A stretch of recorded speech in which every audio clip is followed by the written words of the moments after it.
3, 2, 1, 0. All engine running.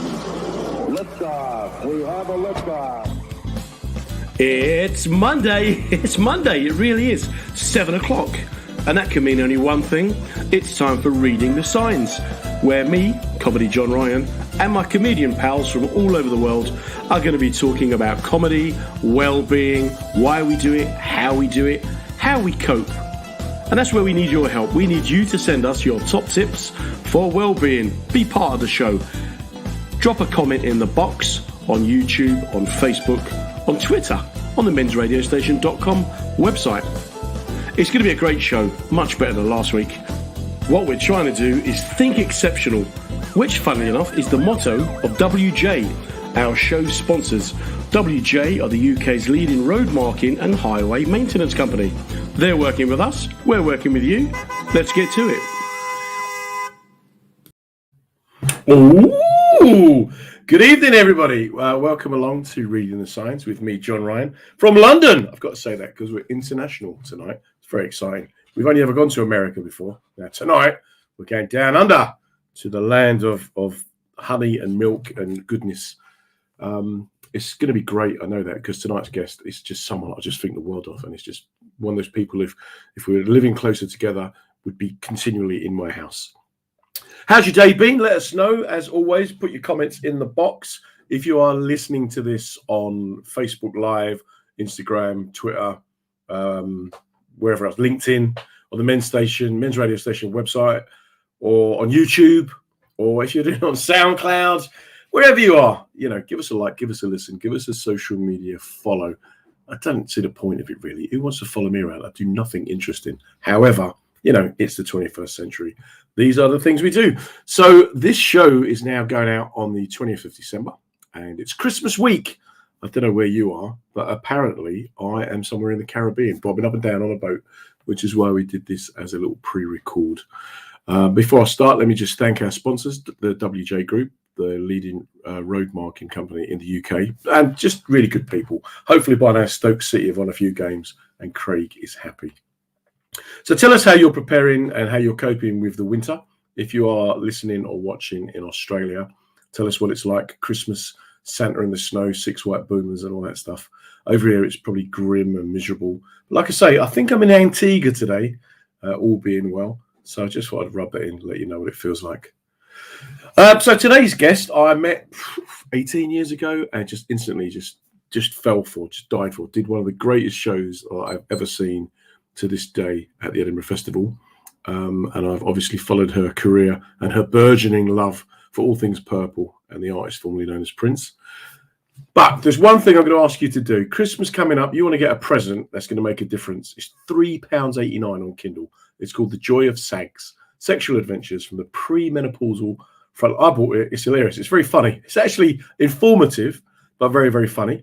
And the author, Phyllis Foundis, if you go onto her Facebook page, she does bedtime stories. It's genius.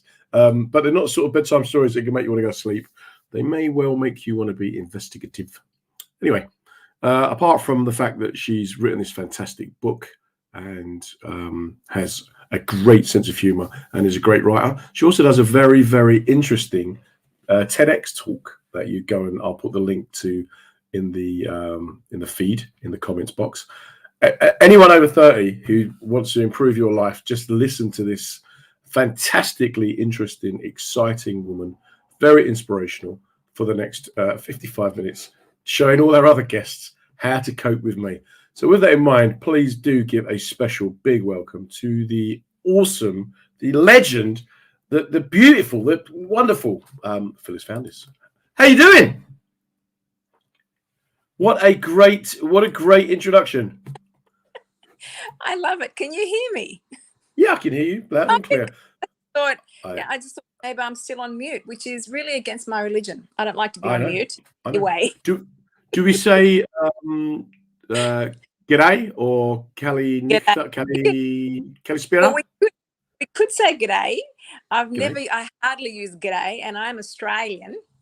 Okay, so what is the correct term? Sorry? What is the correct term to use? We can say kalimera, kalispera, which is good morning or good evening. We can just Kalimera. say, there you go, beautiful in Greek. Or you can just say hi. I love you. I love that introduction so much. 18 years. Has it been that long? Yeah. Kalimera agaboze. There you go. There you go. You are, in fact, Greek listening to this. We don't know what John just Fellow inakutupulo, parkalo. And still, there was in there about I want. Don't know what the rest of it was. I want a chicken. I want a chicken. That's what I can say. That's my Greek. Θέλω μία κότα. You can do that. Θέλω μία κόρτα. Yeah. Κότα. I don't know if you remember, I did explain a few times over the years to different people that as a kid growing up, I had a lot of Cypriot friends, Greek Cypriot friends, and I would play for a Cypriot football team in London. And we said that my name was Yannis Ardizoglu, so that I could get in the team. And we concocted this story that my Irish mother had been abandoned by my Cypriot father. And coach felt sorry for me and took me into the team, even though I didn't kind of look very Greek. And my mates told me, if you learn 4 key phrases in Greek, you can get through any conversation. And they were ne, oi, indaxi, and melaka. That's it. That's all you need to know. That's all you ever hear Greeks say. But there you go. What have you been doing today then? What's been happening in Oz? Well, it is actually a little bit London-esque, the weather here. Let's start with the weather. It's a little grey. It's unseasonably cool for this time of year, but and I'm feeling a little bit chilly myself. So we can, maybe let's not do that. So what am I doing today? Today I am hanging out with one of my dearest friends. He's got red hair, but I don't hold that against him. No. Can't do that anymore in the UK. Not allowed to mention hair colour. Really? Seriously? Oh, yeah. The language police will be straight onto you for that. In fact, you can't even mention they've got hair because that discriminates against the follically challenged. Absolutely. And we are living in cancel culture. Thank you very much. Welcome. Not in this house, we're not, mate. In this house, a ginger's a ginger. Do you know, are you familiar with my Aussie... my fellow Aussie Tim Minchin? You know Tim Minchin's work. Yeah, very, very well. Yeah, phenomenal talent. So have you heard his amazing ginger song? Only a ginger can something or something ginger. I love that. Yeah. Brilliant. So what's happening with yourself then? What's happening work-wise? What are you doing? Lots of exciting things actually, and you've touched on just only a couple.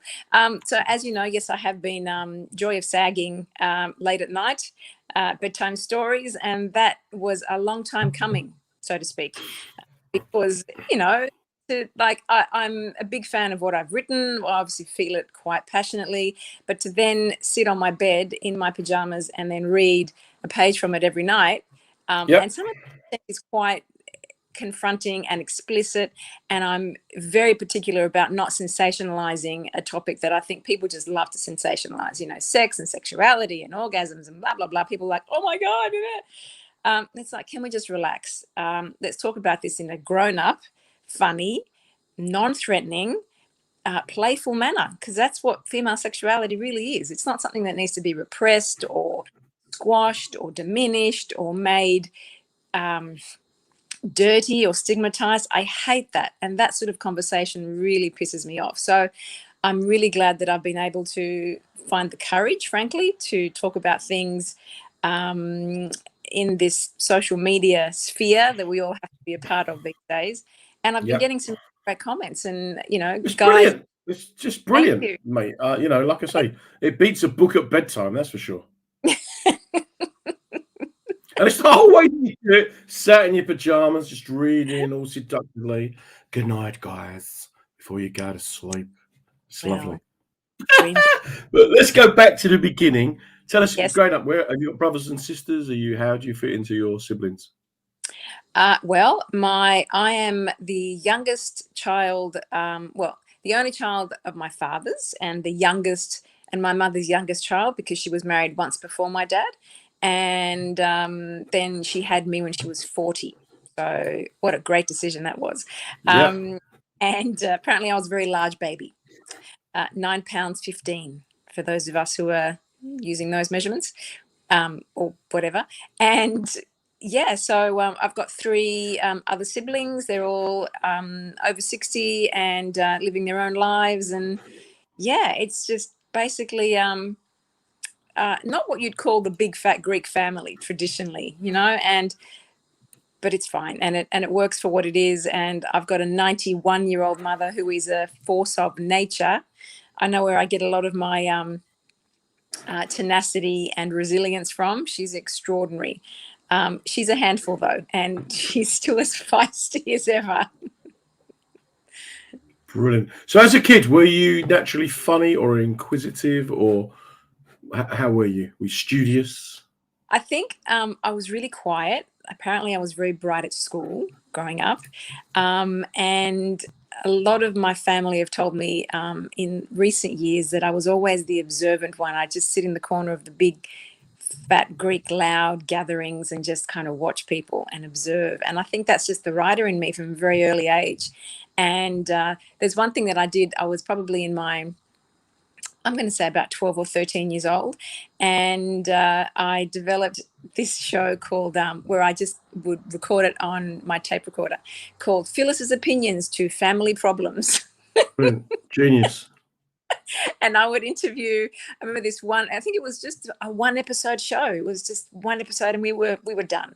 And my mother had just had a fierce argument with one of my sisters the night before. So the morning after, it was just my grandmother and I. So I sat there interviewing her about what had gone down the night before. Would you record it? Would you record it onto tape or onto? I did record it. I'm pretty sure I did. Just genius. So I've always been relentlessly fascinated by people's stories and interviewing them and having conversations and just asking questions that will confront you in one way, but I do it in such a way that you're not ever going to feel intimidated or it's all about intimacy for me and connection. And yeah, I've written a book about female sexuality, and yeah, I've done the TED Talk that is intimate in its own way, and when you watch it, you'll know why. But for me, intimacy just filters down into all aspects of our lives, whether it's in the office or you're walking down the street or the way you parent. Intimacy is a big thing. And I think with the advent of technology and social media and blah, blah, blah, curated bloody content, we're losing that art of being really intimate. But hasn't that helped you reach a broader audience than just grandma on the couch? What's that? The Joy of Sags? But just the whole kind of social media, the way the world has changed, the way that... Yes, yeah. And I'm not here to deride it at all, but I just think that social media has also created a whole whack of problems that we're still dealing with, and I think we'll be dealing with for a very long time to come, because our children are growing up with this as a big part of their lives. And my children are not on social media. Like, they are on WhatsApp and Discord, and they chat with their friends like that. But you've really got to watch it, because there are things that are going on that are not that good for mental health, John. And I know no. Yeah. We will get onto that. So you left school. What did you do? Gosh, left school, went to university for about 20 months, I think. I did an arts degree, majoring in psychology and English. And then I went to work for David Jones, which is a luxury retailer here in Australia. And I did that for a short time, but then realized that actually I love writing and I'm good at it. So then I did some junior copywriting for an advertising agency, and that became my career basically for a very long time, about 20 years. And then my father passed away in 2011, and that just turned my world upside down. We were very close. He was my cheerleader. He was a really incredible guy and very good with people. He was a taxi driver for over 40 years in Sydney. A couple of times I got in the cab with him and we rode around, and I watched him morph into someone completely different when all these businessmen and different guys and Brilliant. women was backseat, and he would just know everything about politics and what was going on in the world. And I'm going, is this my father? Is this the guy that people tease and make fun of because he's driving a taxi? Because all of his brothers had these big burgeoning businesses, but Dad was the guy who just connected with every walk of life, and that was very inspiring. And I'm going to get very emotional. Do you think you got because you're very bubbly, very sociable, a very gregarious person? Is that something you've picked up from Dad? 100%. Yeah. Yeah. I And then didn't. did you, from a young age, you never had these dreams of one day becoming this great writer and author and just force of nature, I think is the only way I'll describe you. I've always loved to write, and I think I've always loved to communicate, but I think that level of confidence and that level of self-knowing didn't really come until I was older. Certainly not wanting to be in front of the camera. I always wanted to, I think, be in front of the camera, and I love the attention, I love the spotlight. But as I tell my children, and as I've noticed with everyone that I admire who's been on stage, some spotlight, that is never your right to be in front of a large group of people, whether you're on stage or in front of a camera. That is never your right. It is your privilege. You need to earn it each and every time that light hits you. Whether you're Oprah, whether you're a stand-up comedian at the Edinburgh Festival, you don't deserve to be there. You have to earn your right each and every time. And so I'm very mindful of that when I'm doing anything like this, or giving my TED talk, or doing my show on my lip lounge, which L. Yep. The little lounge is all good. So you're doing psychology. You've got this job in this store. Yeah. How did you move from that to the stage? Because weren't you a little bit older when you started doing that? Yeah. So I think so after David Jones, I was working in advertising, and then we moved to London, and then we were there for quite some time, and then got into the Edinburgh Festival that way. I wrote the book called The Virgin Club, adapted that into a one-woman show.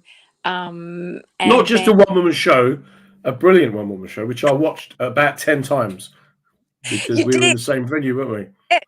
Can I tell that classic story, John? Do you remember that story about your audience and mine? Yes. Okay. So picture this, folks. We were in like a 30-seat theatre at the Pleasance. Yep. And you and I had met, and we got on really well, and I loved your humor, I loved your cheekiness, your sassiness, all that stuff, and the fact that you handled lemons in a very unique way on stage. I remember that. Yep. And one night, it was a very small venue but very intimate, and one night I walk out to do my performance, my one-woman show, which is very it was female centric because of the content, very educational about certain parts of the female anatomy. And I looked and I see the front row, all men. And this is odd. I'm generating a new fan base. Interesting. Yep. I'm going, you don't have much time to think. You just do your show. But they were getting more and more uncomfortable, not laughing much, squirming a couple times because there were a few very explicit scenes in the show. No nudity, although I'm sure perhaps they wanted that.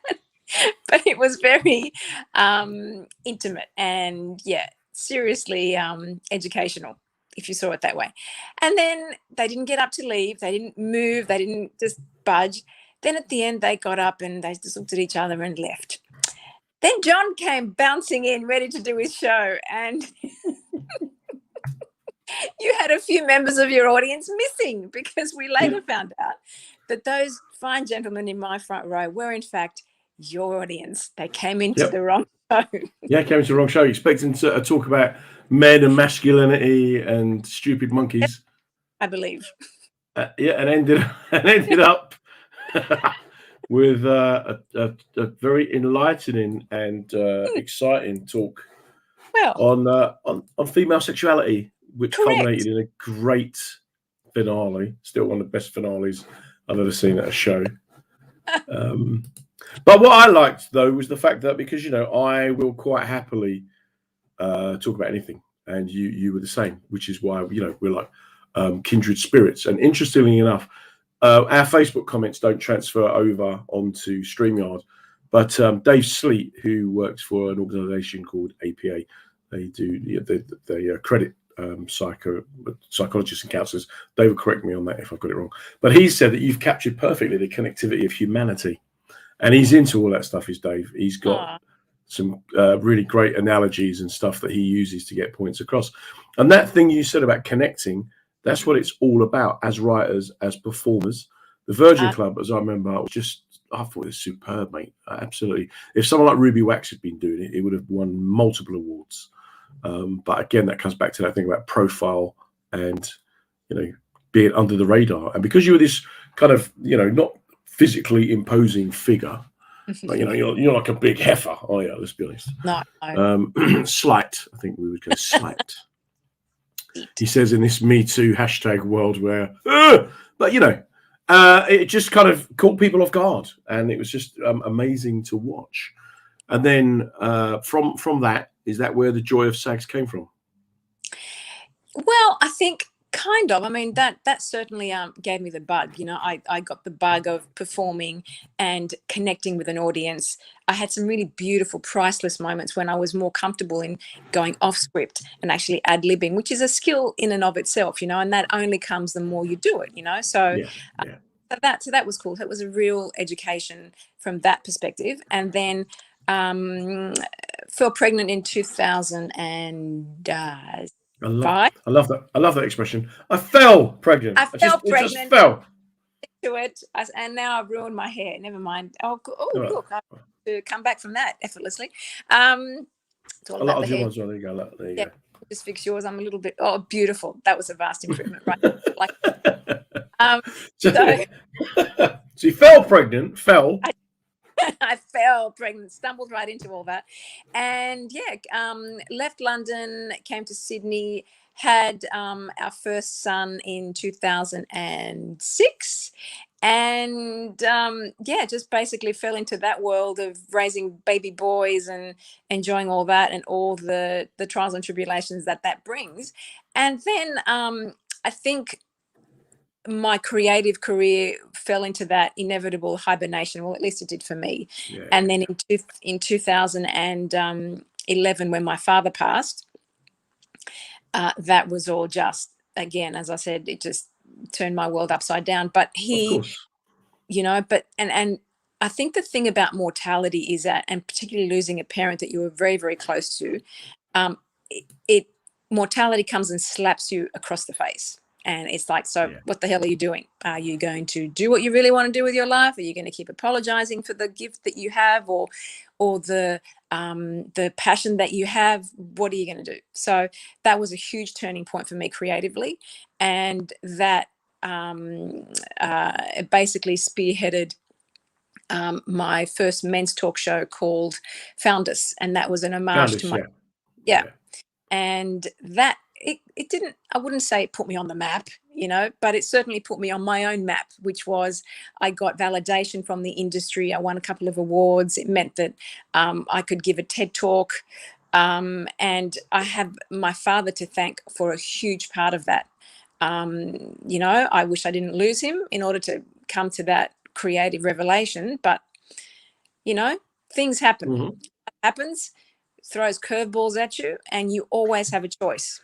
But I think, having watched the light bulb moment, that whole kind of thing about the link between sex and death, that's something that features pretty kind of prominently in a lot of your work, and that whole thing about how we don't necessarily understand passion and mortality. And it's just interesting to see how you just comfortably, matter of factly, merge the two kind of concepts. So you're talking about my TED talk. It was about little and death. And little death comes from the French le petit mort, which is the orgasm. Not to put too point on it, John. Well, it's got 11. It's got 11 in England. I'm sure we can talk about it. And if anyone's listening to this on SoundCloud at 7 a.m. in the morning, good luck to you. Have it for your breakfast. Exactly. And I think orgasms should be enjoyed any time of the day or night, frankly. Well, unless you're driving, obviously. Then, let's be responsible orgasms. So hopefully Dawn is still listening. She just perked up if she is. Dawn is one of my best mates who listens every week and listens all the time. So where is this kind of... Martin Bell was saying good evening. Thanks for coming along, Martin. Where is this kind of thirst, I'm using all the wrong words now, this kind of desire to explore it, where's that all come from? Desire to explore, well, listen, I mean, yes, it started with sexuality. I'm someone once described me as a playful provocateur, and that's exactly who I am. I don't mean to offend. I can titillate. That's cool, but I don't intentionally go out to sensationalize something that I think has been sensationalized to the point of saturation. Sex and sexuality and intimacy. It's all about intimacy for me. Yes, I have seen the running theme. It's not lost on me. So, oh, I just lost my light. That's okay. You can still see me. I can still see you. So yeah, it's not about. When I wrote The Virgin Club, that's obviously about intimacy and my experiences as a 20-something Greek virgin. And then I performed it. And then obviously the TED Talk had that running through it as well. But what I've discovered is that it's not about sex. For me, my huge passion is intimacy and the profound disconnect that 21st century society is experiencing. And I have decided that I am an intimacy activist, and that's going to be one of my next Okay. books. Well, I'll tell you what, I'll be your case study because I have always had real intimacy issues, right? Seriously? I don't like people touching me. I cuddle my kids. I tell them I love them. I smother them with kisses and cuddle them. And the same with Tasha. But I don't like being touched by people. Wow. Right? Where did I don't know. It may be that I was growing up wasn't in a very tactile environment. Right. I've got no idea. But even where you get to that stage where I'll quite happily massage her or brush her hair or rub her up and down for hours. I mean, honestly, if there's a film she doesn't want to watch it. It's a 2-hour film. I'll brush her hair for 2 hours, and I don't have a problem with that at all. But I'm like a cat. If you stroke me, I'm like, right, you got to stop that now. That's fine. That's plenty. That's great. Fine. Wow, John. And it's always, but I'm a very open person. Right. I've got real issues with my boundaries, and some people when they meet this, I'm like, no, let me do that. There's foreplay, 2 kisses, mate. Where this, my body thinks, is it? No. And so much so that I'm kind of renowned for. So like last week, for example, this is a classic example. There's a woman that I'm working with, a wonderfully talented, beautiful performer. And I wanted her to do a voiceover for me. So I said, we were on a cruise ship at the time. So I said, would there be any chance you could do voiceover? Yes, she said. And then I walked around that whole ship trying to find a quiet room, and there was no quiet room. The only quiet space was my cabin. And I said to her, look, I need you to do this. I really appreciate you doing this, but I don't know that I'm comfortable with you coming into my cabin. Right? She was like, well, no, it will be okay. She's telling me it's going to be okay when really I don't want her as a woman to feel threatened or dominated. Right? But she's going, yeah. But her thing was, no. I said, look, if you're comfortable, that's fine. Yeah. But yeah, no, it's not about the Me Too thing. It's about me just not being like, Me also. Can I just say though? I just want to say that I love that you've even admitted that.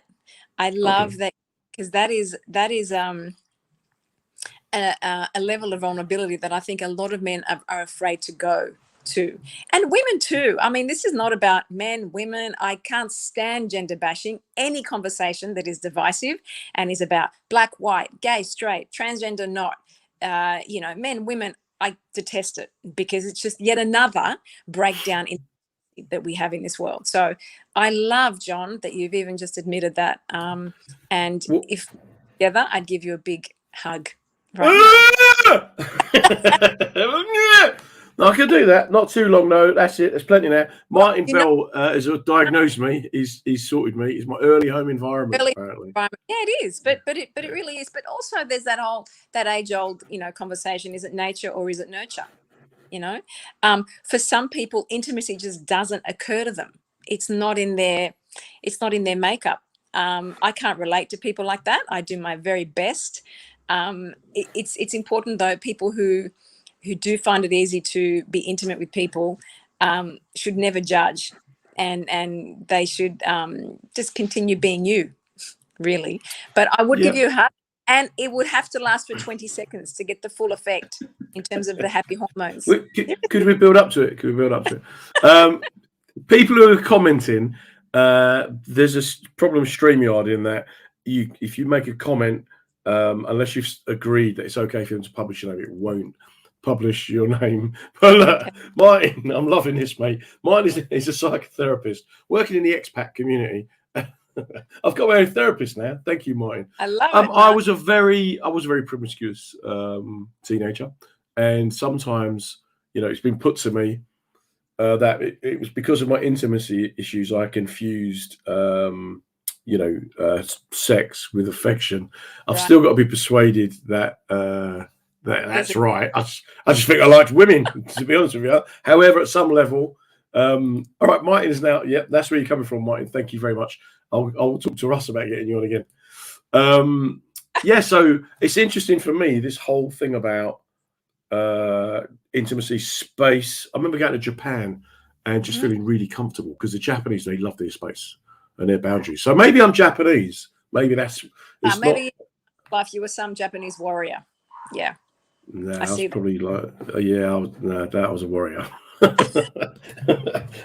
There's none of that for me, mate. You pull out a sword, I'm off. Yep.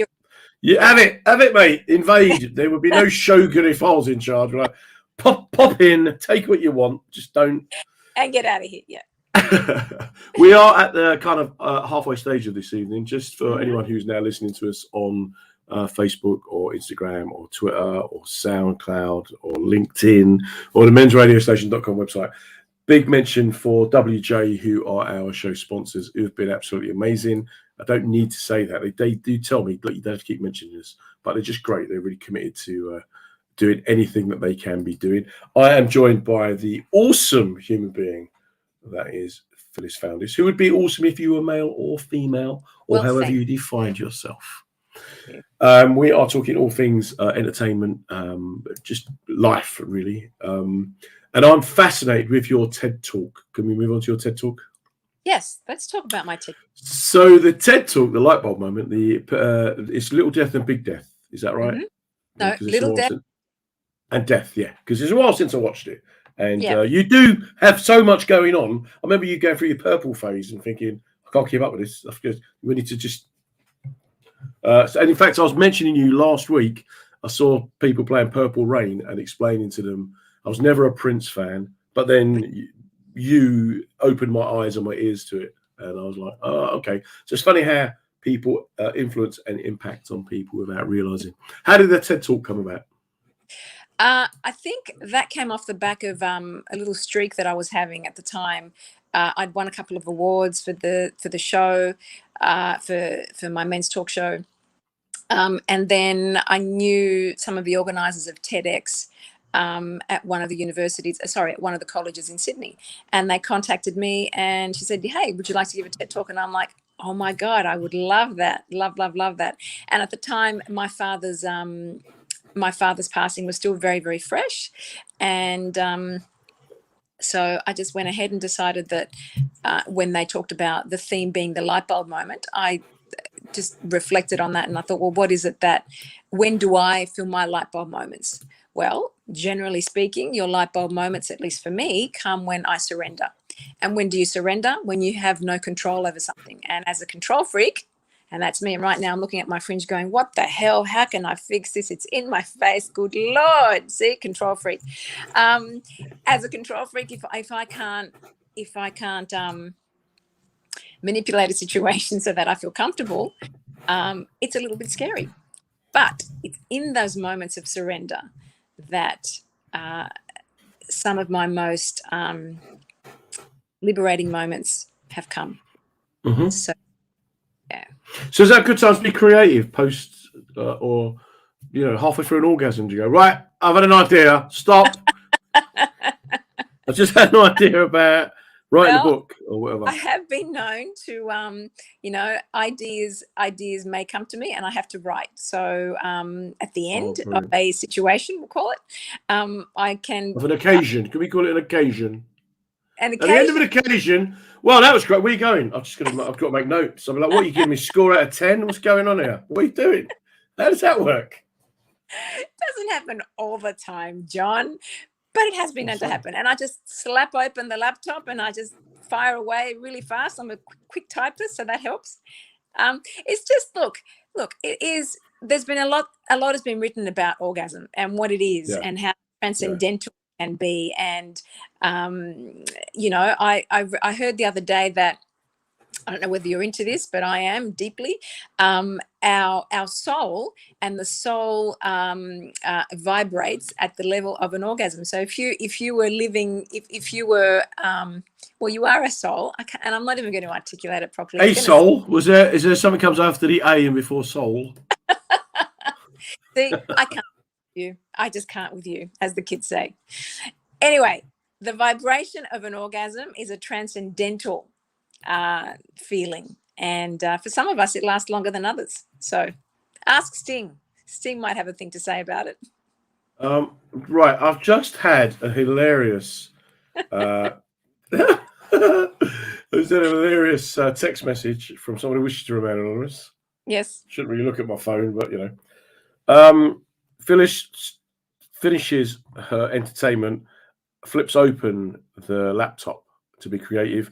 Normally, after an orgasm, I close the laptop and go to sleep. Yeah, that's a typical. Isn't that nice? That's a typical blokey bloke thing. But it's very interesting to hear, because creativity is something you can't always put your finger on, and people don't always understand how it works and where it comes from. So that's quite an interesting sort of, if you get writer's block, you know, get your job on. It's well, and I like your use of your choice of words there, John, because the innuendo is just coming thick and fast, as they say. It's coming. Well, yeah, we're very repressed, very repressed. But see, what I love about Australia and all things Australian is that you just come right out and say it. And I'm, you know, in this country, one of the reasons why I'm one of probably 3 comics who use humor to raise awareness of health is because nobody else has twigged it. In Australia, there's dozens of lads, and when I say lads, I mean male and female, and people who define themselves as male or female, who just do it. And you guys, you know, don't be an idiot is the kind of health messages that well, yeah, I mean, and I think that's what I've been trying to do with the bedtime, with the bedtime stories. And if you follow me on Instagram, you can catch up. You can binge me. Just be gentle. It's not about. I can remember organising one of my first readings of the book in a suburban library, and I went back and forth with that lady who was handling the whole thing, because she had to be sure that I wasn't going to, you know, sensationalize something in a nice upstanding library. And when people meet me, they realize pretty much immediately that I'm not about, you know, all power to the women who want to have their breasts out and who want to dress in a certain way and who want to, you know, show their sexuality in that way. That ain't me. I like talking about these things, these very explicit topics that can be, as I said, very confronting for a lot of people, but I do it in a way that's, you know, it's important for me to deliver this message in a way that's not going to put you off. And, you know. Martin Bell's got a question. Are you very spiritual? If Martin, if you want to elaborate on that, please, mate, let us know how you define spirituality without getting into a, you know, that's a different book, really, than The Joy of Sags, isn't it? Well, you know, starts off with a bit of nudity, though, doesn't it, in the garden? So there are parallels. Yeah, Martin, are you very spiritual, Phyllis, would you say? Yes, I am. I'm very spiritual. And actually, contrary to what you just said, John, female sexuality is all about spirit, all about it. It's all about it. I mean, this is the thing. People, when I first sat down to write this book and I was telling people about it, it was like, oh, Phyllis, you're talking about sex again. No, if you think The Joy of Sags is about sex, you have missed the point so spectacular. Because it really isn't. And John, you've read it. I loved it. It's got it on my. I bought the Kindle copy though. I'm not gonna lie. You did. I got the Kindle copy. Well, listen, I'm prepared. If there is, I will send a signed copy of a hardcover to one of your listeners. Well, okay, that sounds like a very generous offer. That's fun.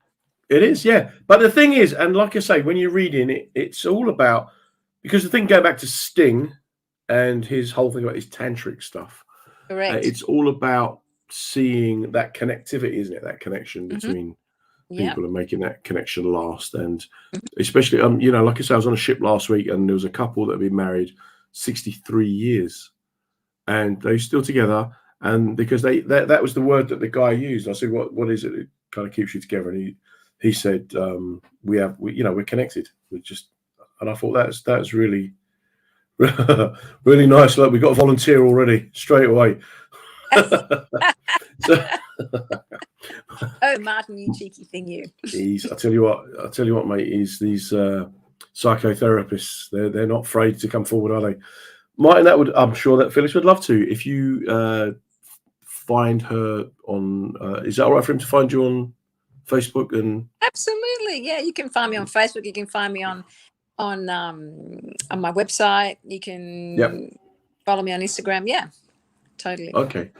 Yeah. Do that, and then we can sort something out. There's a little bit of the connection addresses. So how's it going in Australia then with lockdown and with the general kind of COVID situation there? Because all we hear about here is that you guys are locked up, the soldiers on the street, police on the street. Everyone's angry. Yeah, everyone's angry. There's a lot of look. It's I have a very philosophical approach to lockdown. Obviously, millions of people have died. It's been a global catastrophe on many levels. But I think there's a lot to be learned out of all of this. And I've also been in lockdown. I mean, I spent a lot of the lockdown working in a luxury department store, and then I found another what job. Department store? Sorry. In what sort of department store did you say? Department store, a luxury department store. I worked. Oh, luxury! I thought you said lingerie. I was like, huh? A lingerie? No, it was a luxury department store, and I did that for almost a couple of years. And through all that, we had the lockdown and all these restrictions and protests, and then the jabs came out. But my big thing with all of this has been, it's been very difficult for a lot of people in terms of their mental health. I feel that. But I think it's also been an extraordinary opportunity to really take stock of your life, of your health, of your emotions, of your psychology, and to, whether or not we like to admit it, it's hard to go inward. It's hard to really get introspective because it's scary. Sometimes you find things that intimidate the shit out. Does that come back to your spiritual side though? Does that looking inward, that introspection? 100%. I am a profoundly grateful person. I'm not perfect. I'm wildly imperfect, but I try very, very hard to be grateful for things, even though I may not feel particularly grateful for it. As I tell my children all the time, the more grateful you are for things, the more the world gives you things to be grateful for. And I know that may sound a bit hokey and a bit hallmarky, but I don't care, because that's how I'm wired. And I don't. I've had a lot of friends who have bitched and they've moaned about situations in the pandemic and what's the government doing to us and where are our freedoms and our personal rights and all this stuff. And while I appreciate and I understand all that, and it's very scary, I don't see the point in just fixating on things that, for all intents and purposes, we can't really change. If you don't like the way things are being run in your home, in your state, in your country, move. Make that big fat yeah. Just move. Go. Take charge. Just do it. No one is forcing you to live in London or live in Sydney and be, bound by certain rules and regulations and check in this and you got to check in there and use QR codes and all that. It's painful. It's a pain in the butt. But if you want to live in these societies, I'm afraid that's the price you've got to pay. But then I wonder how it works then, because like Martin's saying, his Facebook group, Open Mind Mallorca, there's a mental health awareness group. How then do we, when we're all locked away, how do we come back to connecting? How, without physically being able to meet up, how do we make it work? Oh, gosh, that's a brilliant question. Yeah, let's just consider that for a moment. Yeah, let's Take stock right now. I think it's baby steps, John. I think a lot of us, it's been comfortable for a lot of us because there are people who just don't want to be out in the world and connecting with human beings, and I get that. But I think there's a lot of gold in humanity that I think we can Beautiful. that we Yeah, out that's on. nice. You know? Yeah. How do you then yourself? How are you coping? What tips have you employed to get you through it, stay sane? And A lot of journaling, a lot of writing, couple how of does that? feelings. How does writing help? When I'm on that blank page late at night with those candles burning, and there's no one there to judge me or criticize what I'm saying or how I'm feeling, I can stay and write whatever I want. There's great freedom in that and great liberation. And I think that's the other thing that kind of bothered me about, the freedom marches.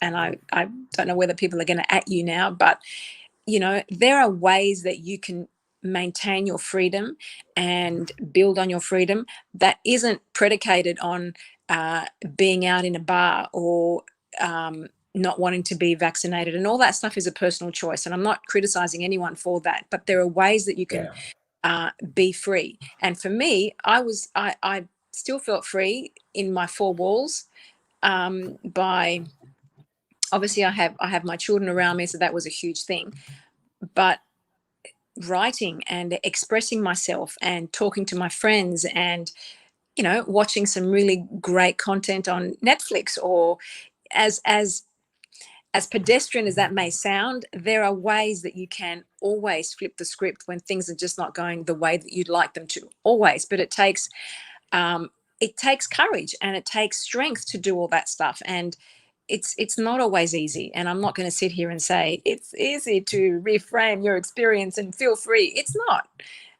But someone wise once said to me, his father, who's recently passed away, his father would say, "It's tough down here. It's tough on earth." Yeah. And it is. The human experience is not an easy one. But I'm a firm believer, as weird as this may sound, we are spiritual beings having a human experience, ladies and gentlemen. It ain't easy. Yeah, it's interesting for me because that thing of writing a journal, I've always had that as an escape, that whole thing of writing and, making my own little world. I was never really good at art at school.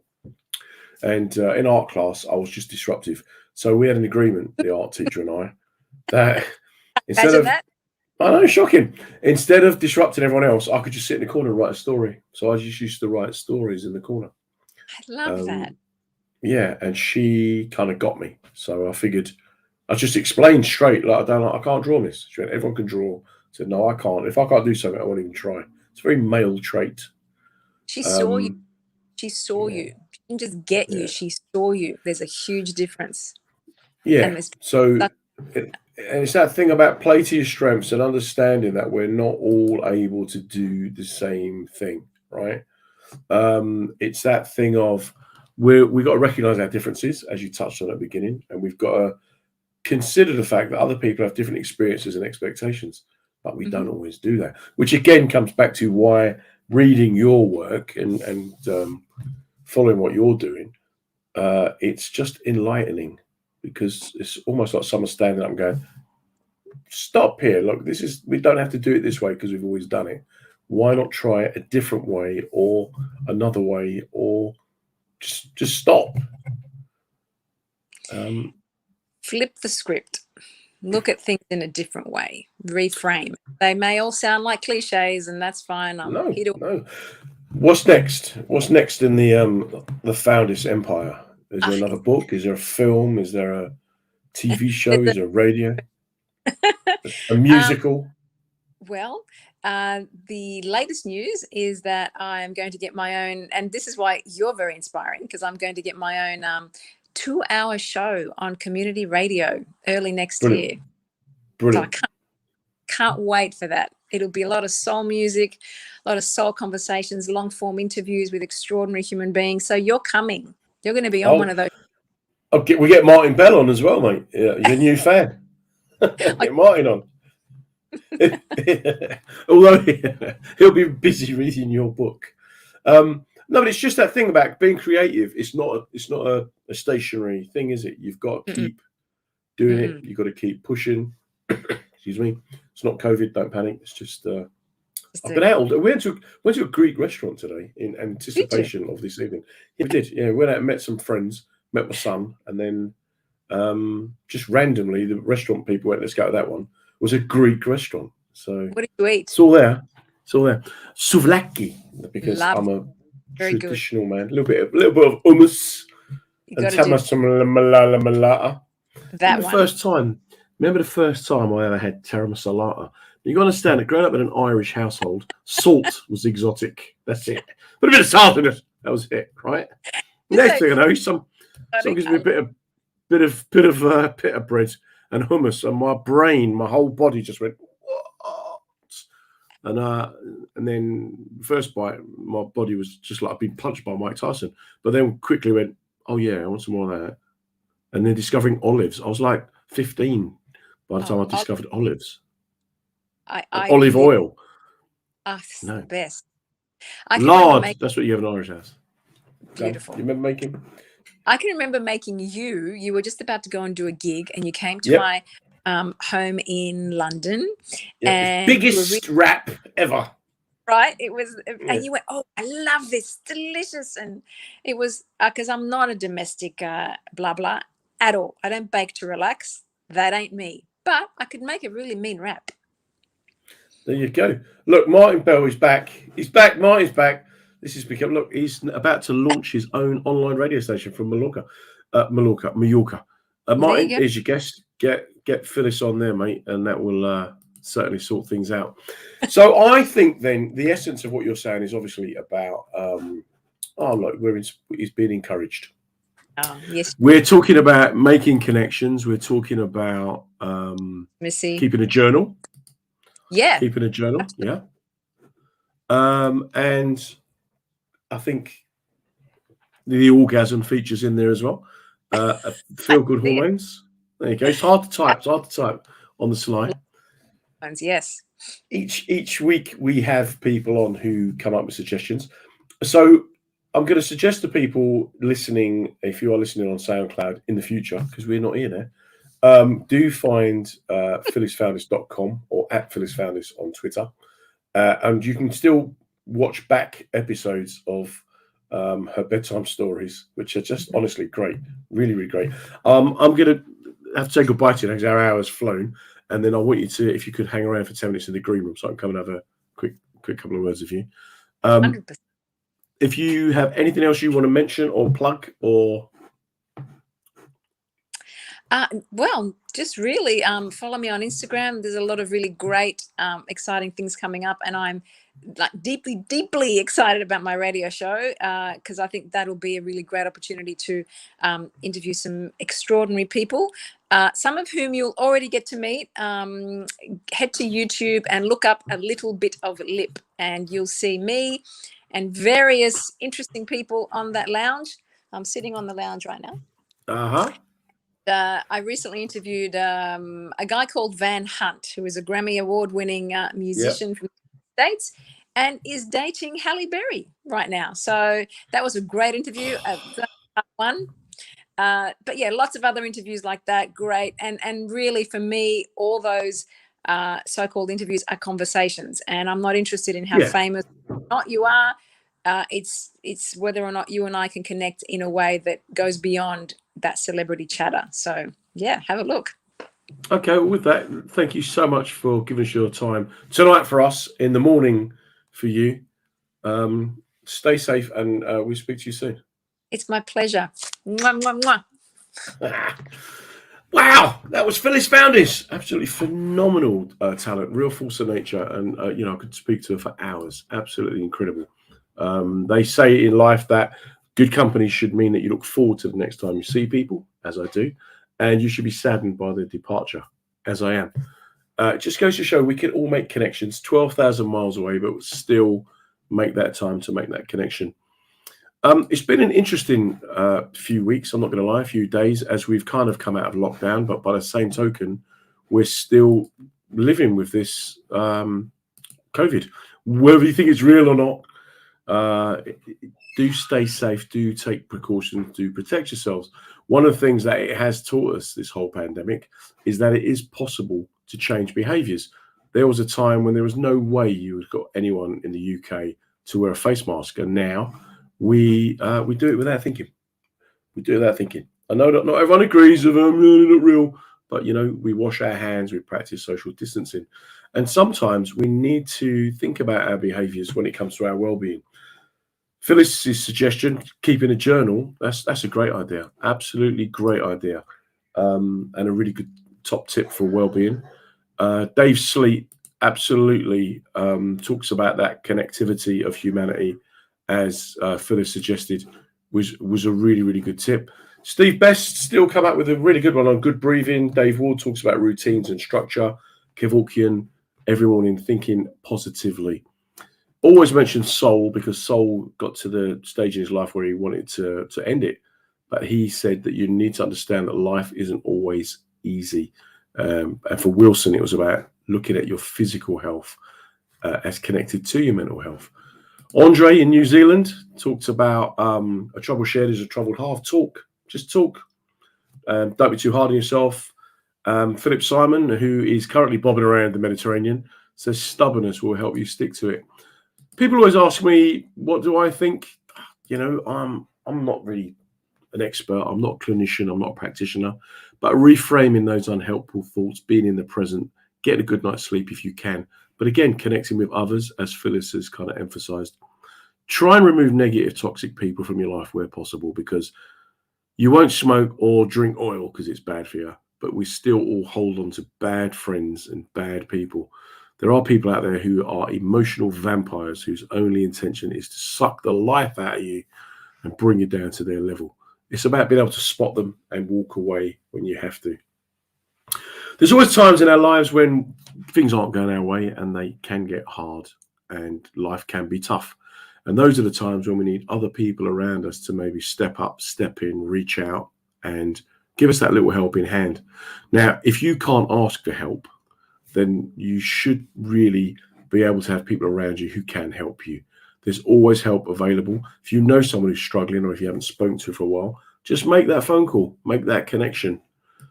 If you need further help, Time to Change are a great organisation, timetochange.org.uk. In Australia, you have similar organisations. We also have Mind, the mental health charity. No one has to face a mental health problem alone. Again, as I've got to stress, I'm not a practitioner or a clinician. I'm just a bloke who's just trying to help and make that difference. And if we all try and make a difference, if we all reach out and help each other, life has surely got to be a bit easier. Because one of the problems with having a mental health problem is that you tend to have it on your own. People shun you, they're scared, they don't know what to say. It's an easy thing to say. How are you? How can I help? How can I be the difference? And then just trying to step up and be that difference. Each Monday night at 7 o'clock, we will have a different guest on from the world of entertainment, a comedian, a writer, some sort of performer, who will take us through their journey, their life, and how they got to being who they are. They each have their own battles. As Phyllis tonight was very honest about losing her dad and the impact that had on her. Other people have talked about other stuff. Don't be scared to talk. We're just trying to get a debate going. We're not clinicians. We're not practitioners. We can't solve. We can only talk. And if we start the conversation, who knows where it may end. I will be back next Monday night with another guest. In the meantime, do stay safe. Take care of yourself. Try and take Phyllis's advice and make a connection with people. Do listen to the other stuff that's going on the mensradiostation.com website, and the same with the women's radio station. Well, that's the end of another episode of Reading the Signs with me, Comedy John Ryan. We're here every Monday night at 7 p.m. talking with comedians about mental wellness, mental well-being, and just trying to get the conversation going. What we're trying to do is show that it's good to talk, and we're also trying to show that everybody can go through the same experiences. A massive thank you to the WJ Group who sponsored the show, showing their commitment not just to mental well-being, but also to reaching as broad an audience as possible. It's great to be part of the mensradiostation.com family, so do check us out on the website, on social media. We'll be back next Monday. You take care. Stay safe, everybody.